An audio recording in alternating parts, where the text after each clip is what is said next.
Hello, we're here again. Hi, back on the red sofa. This week we are taking on the challenge of discussing bad parenting or good parenting. So we just want to make a small disclaimer at the beginning of this to say that no children were permanently harmed in the process of us becoming parents. At least we think. We hope. We've just got boys, no girls between us. Heather's got true. 3, and I've only ever succeeded in having 1. Yeah. But he's a very special. You've got stepchildren, girls. Yeah, but I don't think I'd take any responsibility for bringing them up. I mean, they've been great. They've had to put up with a lot from me. Yeah. And they've been incredibly tolerant along the way. Thank you, Claire and Glade. And Rick, one boy from now on. But yeah, James is the only one that solely had to put up with me. And how do you think he's fared? Well, he's still growing. He's not stunted in any way, so I guess that has to be promising. He's been fed huge amounts. Yes, he does like his food. But I have a. It's interesting. I was talking to a friend the other day, who's obviously been going. I think as a family, they've been going through quite a hard time from external pressures on the family, and she said to me, "I am so grumpy with my 2 girls all the time." And she's just got 2 small girls, and I have said this to people about me with James. I'm so grumpy, so horrible to him at times, and I just found myself saying what's been said to me so many times. You, me, both, mate. We get so grumpy with them, and it's really interesting, isn't it? Because you have this thing of, you want them to be perfect. We have huge expectations on our kids, and the fewer kids we have, the greater the expectations. So, hopefully your 3 children have got all the expectations I have in James at least spread out between them. Yeah. They carry the load, but poor old James has got them all on him. And he's so for example, we were heading off to church. This was about a year ago. Heading off to church, he arrives down. Gravy down the front of his sweatshirt. His hair hasn't been brushed, his teeth haven't been cleaned. As far as he's concerned, he's ready for church. And I went in, I was ready. I knew the feedback I was going to get. I knew he was going to be resistant and he was going to be slow. He takes hours over everything. Just saying, James, 4 years it took me to actually become pregnant. When I became pregnant, he was 3 weeks late in being born, and he's carried on keeping us waiting ever since. Labour 36 hours in the process. I just want to say, kept us waiting every step of the way, and he still does it now. Yeah. But so I knew we're about to go off to church. We're trying to get gone in the next 3 minutes, and he looks like a sort of an unmade bed. But a happy unmade bed. Well, he was at that point. Yeah. But I just launched in. I said, "Oh, for goodness sake, can you go and sort yourself out? Get your hair done, get your teeth clean. We've got to get off to church. Can you please get a move on?" He went, "Yeah, fine. What are you so cross about?" That line. And I just go, brilliant.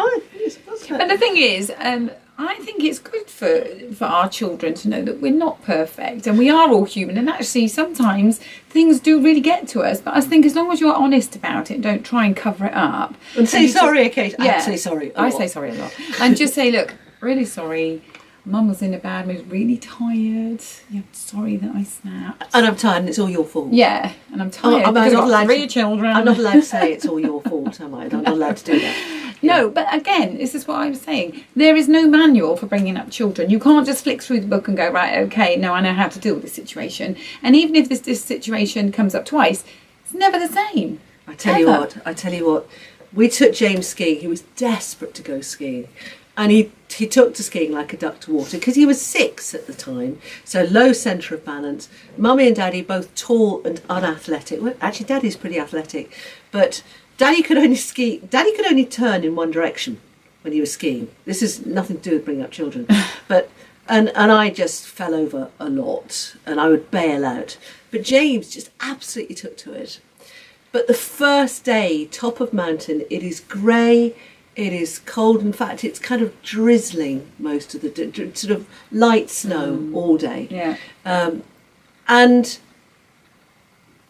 James has, now what's he got? He's got this skiing outfit on, and then he's got a mask like this, basically, to keep, because one thing at that age we had to do with him, because he was very asthmatic, was to make sure he was breathing in warmish air, otherwise he'd just get asthma attacks. So he had a sort of thing over his face to warm his face.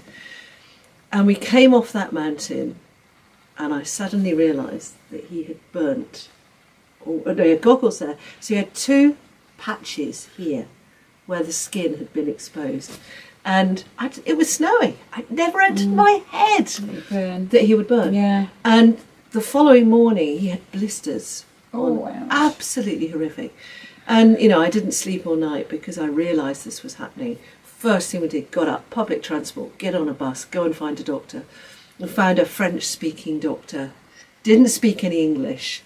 And in spite of the fact that she didn't speak any English and my French is absolutely appalling, it was totally clear that I was an appalling mother and I was going to cause my son cancer in the coming years, and it was absolutely clear. And I was utterly mortified. And you keep... He seems all right. He seems all right. It's amazing what they recover from. But I'm laughing because I've got too many stories to Oh tell no, can we you hear now. some of yours? It's always me on show. No, it is. I've got terrible stories. And the thing is, you know, as long as your heart's in the right place and you're intending good things, I think that's fine. I can't remember, we were in France somewhere, and we're real outdoor people. So the children, bless them, they're always hiking back and forth, and they hate The walking crocodiles. now. Oh, sorry. Oh, your No, children. my Right, children, sorry. my 3 children. So we're always like going up mountains and having to come down. We had to get rescued once when we were kayaking down this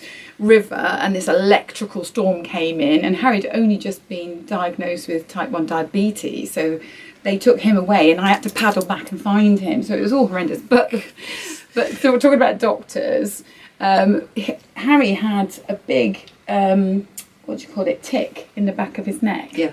And so I went, oh, it's fine, I'll do that. I'm doing it to the dogs all the time. You put a little bit of vodka on them, and then you get the tweezers. And Is that what you do? Vodka? Well, no, you don't. This is a really bad advice. This is what I did, because that's what I did with the dogs, and it always worked. So he had this thing on the back of his Drunk neck. tick. So put it on, pulled it out, head still in there.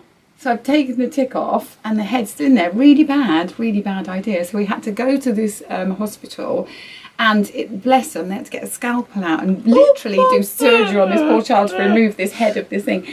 And they really told me off, saying that I shouldn't have done it, and that I shouldn't touch my children. If there's a medical emergency, just bring them to the doctor, which is true. But I was just trying to You were avoid. doing your best. I was doing my best, yeah. You were doing your best. So I've got lots of stories like that. And actually, I'm sure somebody once said to me that we lie to our children, we bribe them, we blackmail them. If you do that, I will tell your teacher. That is blackmail. Yeah, I'm sorry. Lying to Santa Claus. Don't show this to your children. No, tooth fairy. Tooth fairy. Yeah, it's a lie. Yeah. So anyway, and if we do this, lying to them, blackmailing them, etc., enough, they grow up as well-adjusted, happy adults. It's amazing they've turned out like that. All I've got to say on the matter. So lots and lots of stories about bad parenting, but with good intentions. So if you have any stories, please let us know. And please make us feel like slightly better parents by telling us some of your bad parenting stories. Yeah, we've been really honest here, yeah, haven't we? So let us know. And also click the like button and let us know what you think. Talk to you soon. Take care. Bye. Bye.